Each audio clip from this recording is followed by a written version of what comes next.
Welcome back to Whisky Wins with me, Stuart.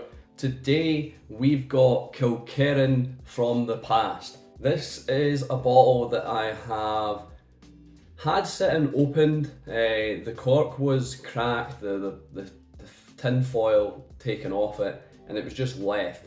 The cork wasn't actually popped. I just left it for a couple years. I can't remember, I must have bought this. This must have been like the first Kilkerran 8 I'd bought. Or possibly the second. I bought one alongside when the first heavily peated came out, so whenever that was. So this might have been the second I got, maybe not the first.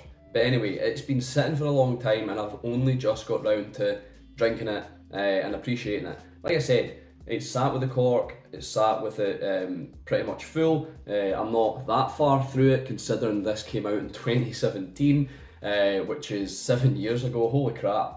That's a lot to take in. So 7 years ago, like I said, I just had this sitting. It wasn't intentional, but I'm glad I did it. I've been able to kind of travel back in time to when Kilkerran wasn't as heavily sought after, and also when it was possibly a little bit better. That's a bold statement. But yeah, we'll get down to that. So it's non-chill filtered, no added colouring. I think this cost about £60 when it came out, when it first came out. It's batch number 2. It's 55.7% ABV. And yeah, like I said, it came out in 2017. It's 8 years old. I don't know what else there is to say in it, but we'll get down to the nose, the palate, the finish, and see if it's a Whisky Win or a Whisky Bin. I'm not going to add water to this. The water does add some elements, but I much prefer it without the water anyway. So the nose, it's like being down the beach. You've got that sea breeze, that sea air coming in. There's damp wood there as well. Maybe there's like I don't know why I'm trying to paint a picture, but maybe there's an old kind of boat or an old pier or something on the beach, and it's getting kind of wet, damp from the sea mist. That's what this smells like. There's also wet pebbles to go along with our little coastal theme, our little seaside beach theme. It's quite oily in the nose. There are mineral aspects there, as I said, to link it in with the wet pebbles. There's like a damp hay smell, and it's quite waxy, like maybe like waxy lemons or something like that, because there's a bit of citrus there as well. It's a very complex nose. There's also like a real farm kind of agricultural feel to it, and you could even say like the damp wood would link to a kind of like an old farmhouse or something, or barnyard. That's more of an American term, I suppose, but like a kind of wooden structure where they've put hay inside. It's not weatherproof, it's quite leaky. The wood's damp, the hay's damp, and you've got the damp ground, the damp dirt, the agricultural smells from that. This is very romantic. But it's just fantastic. It's absolutely fantastic. Is it funky on the nose? It's maybe dirty, maybe a little bit funky, but I don't think it's overly funky on the nose. The palate.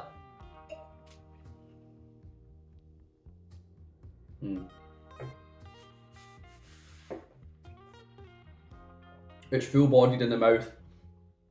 It completely coats the mouth. It engulfs your mouth. It feels quite complex for being 8 years old as well. I've debated this whether, I'm trying to think the oldest Kilkerran I've had. I think it has maybe been 15, but I feel that Kilkerran really shines at the 8-year-old age. I don't know why. They're obviously bottling it at 8 years of age for a specific reason, and they maybe have caught on to the fact as well that this is just the prime age for it.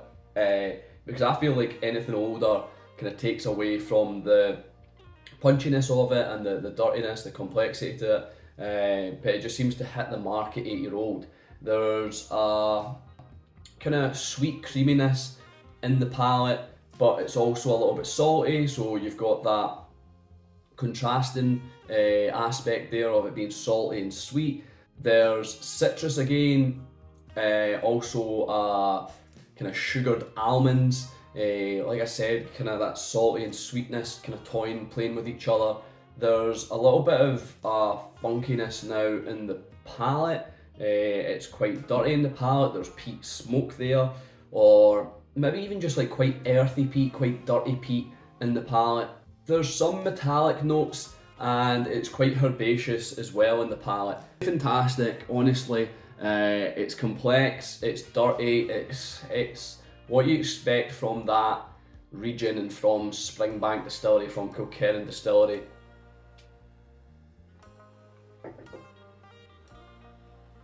And I'm just glad I've got near enough a full bottle of it. Maybe not a full bottle, but I'm glad I've got this much of it left. It's been sitting through in the barrel so that I've not been tempted, but I might need to find space on the shelf for it now. The finish is long. There's peaches there. There's more peat coming through, carrying throughout. The peat's definitely maybe not too obvious on the nose, but it's definitely there in the palate and the finish. It's still creamy in the finish, and there's a little bit of ash in the finish as well. So yeah, it's bold, it's in your face, it's complex, it's full-bodied, it's everything you'd want from this style of whiskey. If you don't like Springbank, if you don't like that region, that area in particular, you're not going to like this, because this is about as bold as it comes from there, or I feel. And it's bourbon. The comment I made earlier about Kilkerran's being a bit different from now. We've had the port, which I really enjoyed, but I know a lot of people didn't. We've had the sherry versions, one of them in particular, I think the 2019 being a standout. But for me, the bourbon is still, I can't see past it. I think I had batch 1. Like I say, this is batch 2, and they're just superb. There's absolutely no getting around it. The sherry ones aren't bad, not at all. Like it's not like it's a sherried Springbank, but it takes a lot away from it.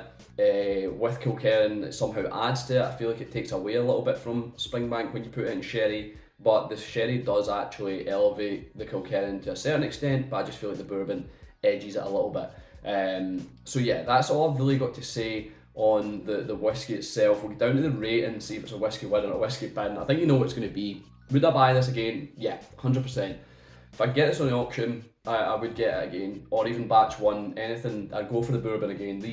These older bottles, there's nothing new with the stumpier bottles. It keeps it in line with the Springbank image, but yeah, this just has a lot of sentiment for me as well. I remember picking up my first heavily peated and the Kilkerran 8. Like I said, I can't remember which batch it was. I think it might have been batch 2, because I think Kilkerran 8 was already out the previous year. Anyway, so I would buy it again. Do I think it's worth it? Like I said, £60, I would still pay that now. I think maybe £80 at a push, because I know how good it is. So yeah, I think it's worth it. And would I recommend it? Yeah, if you like this style of whiskey, you're going to love this. It's absolutely superb. There's no getting around that. So that's all I've really got to say. It's 3 out of 3. It's a whiskey win. That's it. So thanks for watching. I've been Stuart. This has been Whisky Wins. I'll see you later.